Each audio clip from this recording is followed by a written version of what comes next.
to young kids wanting to get into manufacturing or maybe trying to figure out what you're going to do at all, you can go to college, you can work in a restaurant, you can go into manufacturing, you can learn a trade. I would highly recommend trades, especially in the current economic climate. I mean, everybody's going to school, right? Nobody's really going into trades right now, and a lot of people are a lot older in the trade industry, and so they're cycling out, they're retiring, and there's nobody there to fill those positions. So there's a lot of opportunity and vacancy.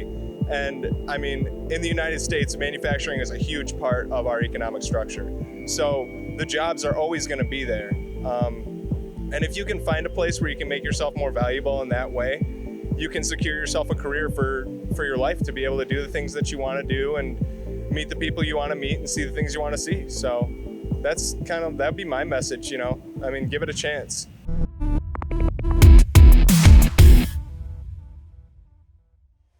Welcome back to MTDCNC, my friends. I am in Michigan, and I'm with my buddy Jack today. Now, this is a fun conversation because we haven't prepared at all for this. In fact, Jack was just kind of thrown on camera to go, hey, this is a young guy who loves manufacturing, has an exciting story, and we want to convey that message to an audience, especially that younger audiences may or may not be considering manufacturing. For the ones who are, we might push you over the line. For the ones who aren't, you might just find out how exciting this world can be. Jack has been presented to me as someone who's learning quickly, that has a great future. We're at Rolar Products here in Michigan. So Jack, thank you so much for being a part of MTD. I do appreciate you, and thank you for jumping on camera with me. Not a problem, Tony. I'm excited. Let's do this. Well, yeah, this is 100% an authentic conversation. It's a first for me. It's a first for you. So Jack, let's talk about your journey in manufacturing. How did it start, and what are you doing today? Well, I guess, you know, I kind of fell into the industry, you could say. I was out of high school. I tried a little bit of college, wasn't really for me.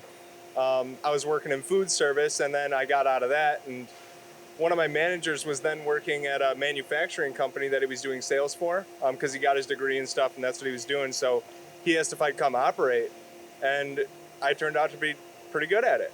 I did some engineering and design in high school, some experience with CAD, and so I could read the prints right off the bat, which wasn't really usual for people walking in on the floor and stuff like that, or beginner operators. So I just caught on really quick.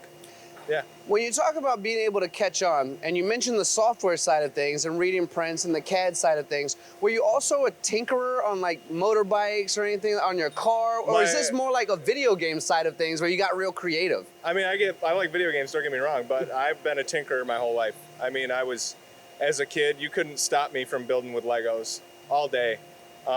Working on cars. I help my mom with her mopeds and stuff like that. She restores old Honda Sprees, you know. So, I mean, I've always been very mechanically inclined. It's just kind of part of who I am, I guess. So this did almost come second nature to you. It's just, instead of a car, it's now a machine. Yeah. So, yeah, it's now a $500,000 machine that I'm tinkering with now, yeah. Kind of like your cars, right? $500,000 cars? Yeah, just, you know, standard. More two or or less. three of them in the garage, yeah.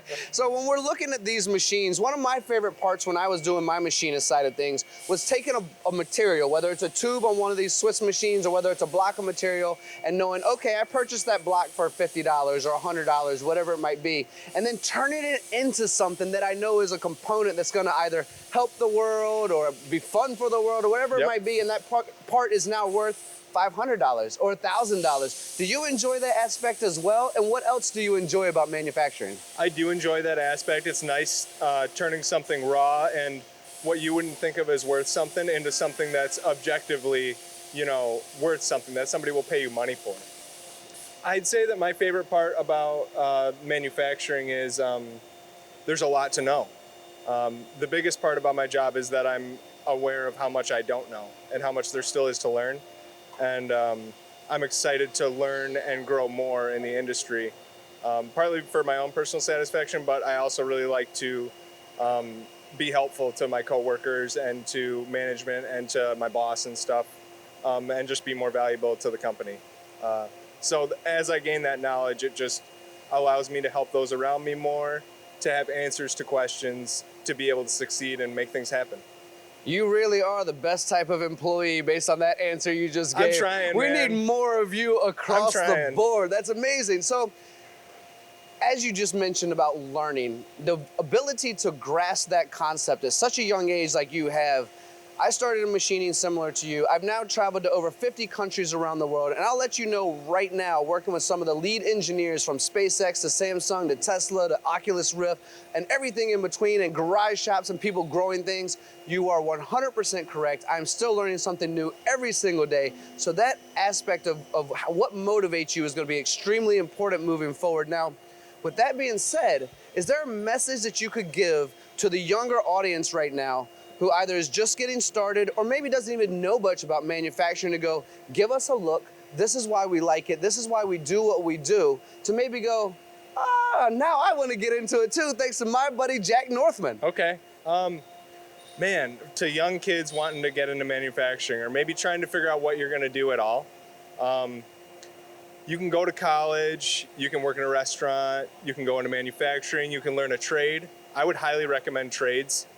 Especially in the current economic climate. I mean, everybody's going to school, right? Nobody's really going into trades right now, and a lot of people are a lot older in the trade industry, and so they're cycling out, they're retiring, and there's nobody there to fill those positions. So there's a lot of opportunity and vacancy. And I mean, in the United States, manufacturing is a huge part of our economic structure. So the jobs are always going to be there. And if you can find a place where you can make yourself more valuable in that way, you can secure yourself a career for your life to be able to do the things that you want to do and meet the people you want to meet and see the things you want to see. So that'd be my message, you know. I mean, give it a chance. Jack, please don't spike my microphone on the ground, but if there was ever a mic drop moment, that might have been it. Okay. But please don't do that. I won't do it. To reiterate what Jack just said, because you nailed it, and doesn't really need reiteration, but imagine this to the younger group. No student loans, because you can go into these trades and either companies will pay for it or government will pay for it, and you walk out into a career that you can have for the rest of your life. As Jack mentioned, there's an older generation that's moving out, and it's a good career and it's a good life with good money that goes along with it and almost a guaranteed job, because we need people like you. We need people all over the country, and this does stabilize an economy also, like Jack mentioned. I mean, you nailed all the points. Just had to reiterate to get all of you guys excited as well. Look into trades, is so important. Jack, is there anything else you'd like to convey before I close this thing out? Because you are a real pleasure to have on camera. I mean, for reference, I'm 27 years old, and 2 years ago I bought my first house, and I'm doing it, I'm making it happen, and it was all with no schooling whatsoever and just on-the-job training. I'm able to support myself and live. So it's pretty awesome. You mind if I give you a hug on camera for that powerful statement? Fine, all right. Guys, that's awesome. This is Jack Northman. I hope you enjoyed this interview as much as I did. Again, this was totally unprepared, totally unscripted whatsoever. Jack, you did an amazing job. Thank you for doing what you do. Hey, not a problem, man. It was a pleasure.